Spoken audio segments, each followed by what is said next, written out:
சாயப்பட்டறை வருவதை எதிர்த்து விவசாயிகளும் மக்களும் போராட்டத்தில் ஈடுபட்டு இருக்காங்க. மக்கள் மத்தியில் மிகப்பெரிய அச்சம் ஏற்பட்டு இருக்கு. இது தொடர்பாக பேசுவதற்காக இந்நிறுவனத்துடைய தொழில்நுட்ப ஆலோசகர் விஜயகுமார் நம்மோடு பேச இருக்காரு. சார், 60 சாயப்பட்டறை வருதுன்னு சொல்றாங்க. என்ன திட்டம் இது, என்ன செய்ய போறீங்க? சாயப்பட்டறைங்கிறது அங்க அந்த 110 ஏக்கர்ல 21 நம்பர் தான் வரப்போகுது. இதுல பொது கழிவுநீர் சுத்திகரிப்பு சிஇடிபி அப்படிங்கிற ஒரு ZLD முறையில தான் இந்த திட்டம் அமைய போகுது. சார், இந்த திட்டத்துக்கு தண்ணி எங்கிருந்து கொண்டு வர போறீங்க? தேவைப்படுற தண்ணீரை மாங்குட்டையில இருந்து தேவையான தண்ணீரை 2 MLD 20 லட்சம் லிட்டர் பர் டே அங்க இருந்து அரசு அனுமதியோட நம்ம இங்க எடுத்து அவங்க பிரைமரி ட்ரீட்மெண்ட் பண்ணி கொடுத்துறாங்க. அதை செகண்டரி ட்ரீட்மெண்ட் பண்ணி நம்ம அந்த தண்ணியை எடுத்துக்கிறோம். அதனால போர் போட வேண்டிய அவசியமோ வாட்டர் தேவையை வெறி பக்கம் இருந்து எடுக்க வேண்டிய அவசியமோ இல்லை. தண்ணி நம்மளுக்கு உள்ள விட்டோம்னா கடைசி வரைக்கும் இந்த தண்ணியை சுத்தப்படுத்தி பண்றோம். இதுல நம்ம முதல்லயே கொடுக்கிற சால்ட்டை வெளியில எடுத்து அதையே தொழிலுக்கு பயன்படுத்துறோம். அதனால இதுல தண்ணி வெளியில போறதுக்கோ மழை தண்ணி இருக்கோ அந்த எந்த விதமான அச்சமும் தேவையில்லை. திட்டத்தின் முக்கிய நோக்கம் இது. ஒரு 15-20 வருஷமா சாய தொழில் பண்ற அனைத்து சிறு குறு நடுத்தர எல்லாரும் 20 வருஷமா கண்டுகிட்டு இருந்த கனவு திட்டம் இது.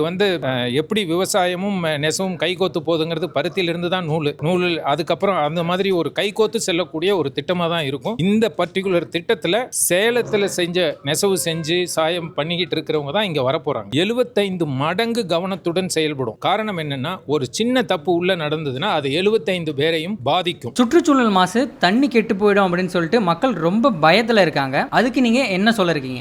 சார், மக்களுடைய விழிப்புணர்வு நம்ம இன்னும் கொஞ்சம் எடுத்துக்கொண்டு போய் சேர்த்த வேண்டியிருக்கு. நிலத்தடி நீரே நம்ம பயன்படுத்த தேவையில்லை. இந்த திட்டத்தின் மூலம் பாதிக்கவே பாதியாது. ஒரு சொட்டு தண்ணி கீழே இறங்கினாதான் ப்ளூ கலர் இங்கு நம்மளுடைய வாட்டர்ல வரும். இங்க ஒரு சொட்டு தண்ணியே கீழேயே விடுறதுக்கான தேவையும் இல்லை. 100 மடங்கு எந்த விதமான பாதிப்பும் இருக்காது. பொதுமக்கள் அச்சப்பட தேவையே இல்லை. இந்த திட்டம் வருவதனால் விவசாயம் நீர் மேம்படுமே தவிர ஒரு இம்மி அளவு அணு அளவு கூட கான்டாக்ட்லெஸ், தண்ணிக்கும் நிலத்துக்கும் சம்பந்தமே இல்லாம செயல்படுற திட்டம் இது. ஆட்கள் சேர்ந்து செய்யறதுக்கு இவ்வளவு டைம் ஆகுது. 200 கோடி முதலீடு. இது அதை செஞ்சா தான் இது சிறப்பா இருக்கும். அதனால எந்த விதமான அச்சமோ ஒரு கிளாரிபிகேஷனோ தேவைன்னா நேரடியா என்ன தொடர்பு கொள்ளுங்க. உங்களை மாதிரி அறிவு சார்ந்த பத்திரிகை நிபுணர்கள் இதை பொதுமக்களுக்கு எடுத்து விளக்க சொல்றதுக்கு என்னுடைய விளக்க உரை பயனுள்ளதா இருந்திருக்கும்னு நினைக்கிறேன். அப்படியா? உங்க அறிவு சார்ந்த விளக்கத்துக்கு நன்றிங்க சார்.